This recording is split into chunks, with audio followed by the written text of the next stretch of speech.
The first race of the F4 Spanish Championship 2025 at Aragon saw Noah Monteiro claim a rookie pole position, but he couldn't beat Spanish winter champion Thomas Strauven into the first corner. René Lammers and Ean Eyckmans would put pressure on him early on as well, whilst Emma Felbermayr found the limit and spun out, dropping to the tail of the field. As the pack spread out and settled into a rhythm, it would be Lammers that moved up into second ahead of Monteiro as they stretched out an advantage over Eyckmans. Whilst elsewhere, two Americans began a race-long duel that could last all season, Vivek Kanthan and Hudson Schwartz. The Belgian rookie Eyckmans was acquitting himself well on his maiden race, and Monteiro was set to claim a rookie win, whilst Red Bull young guns Nicolas Schaeffler and Chris Alfagali couldn't keep away from each other. Lap after lap, Lammers resisted the pressure from rookie Monteiro as the sons of two Formula One drivers duelled on track together. Andrej Petrovic was driving beautifully for Technicar as he picked off his rivals one by one. Schaeffler tried everything to retaliate but just couldn't get ahead. Just as it looked like he might be able to steal an overtake, the yellow flags flew after an incident for Sascha Van Bosch. The safety car was deployed. Good news for Lammers and Monteiro, bad news for Strauven. On the restart, the Belgian had to make a good launch, and he did, pulling clear. Hudson Schwartz was threatening Eyckmans, but it would be the Belgian putting Monteiro under scrutiny just a few corners later. Down the back straight, and as some drivers struggled, others survived. Then Vivek Kanthan pulled off the move of the race around the outside of Nathan Tighe, but Schwartz was already long gone, pursuing Eyckmans. But there was more trouble, as Alfio Spina would clash with his own teammate, which spun him around. Thankfully, the other drivers were just able to avoid him, and he eventually recovered. Lammers had found more pace and was giving Strauven the toughest challenge he'd had yet.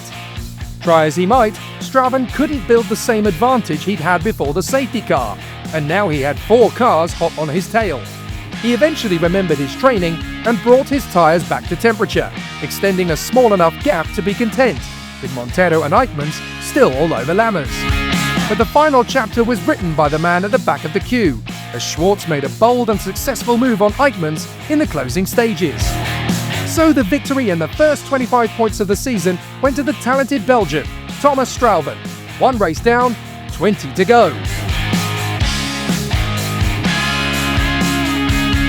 Ean Eyckmans was ready for action at the start of the second race, and he took the lead from the chasing pack, with no shenanigans in turn one. A very impressive getaway from the rookie driver, but could he convert it into victory, especially with Lammers and Strauven taking no prisoners inches from his rear wing? The battle became intense quickly, and both Eyckmans and Lammers drifted off the road, the latter taking the lead, which he would eventually have to give back.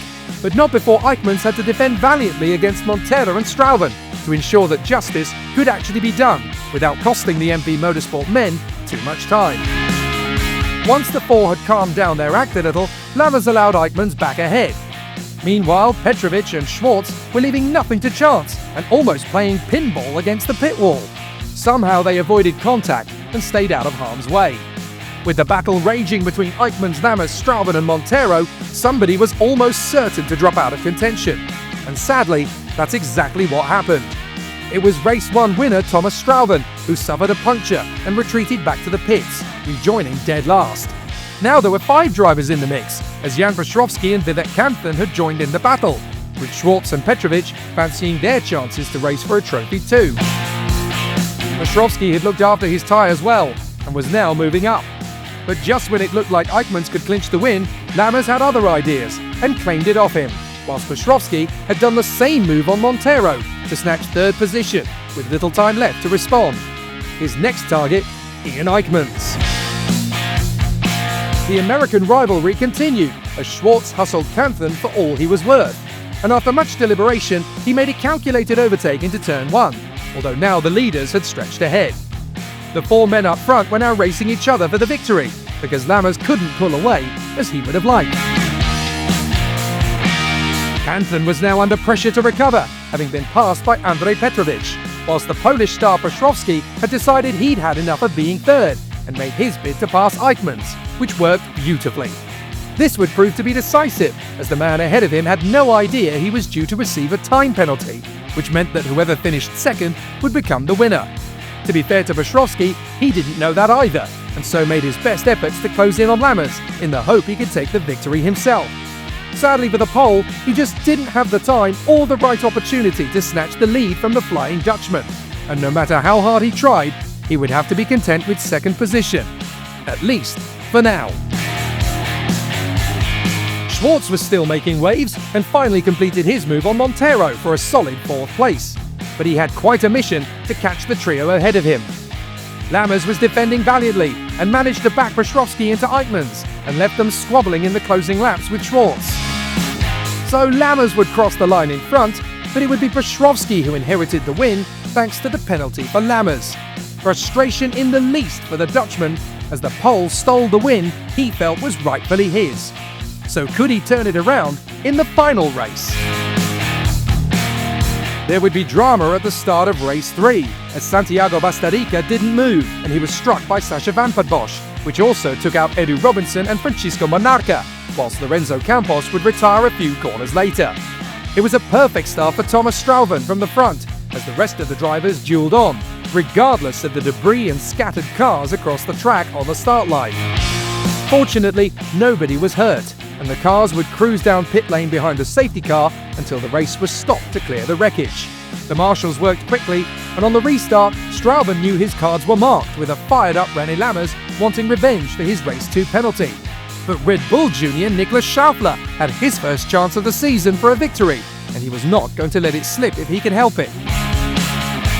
Strauven also wanted revenge for race 2, after scoring no points following his puncture. Both men were determined to claim the win, but they needed to be mindful of Schaeffler close behind. Up against the pit wall, and Lammers had done just enough to squeeze ahead, and now the Dutchman was in front once more.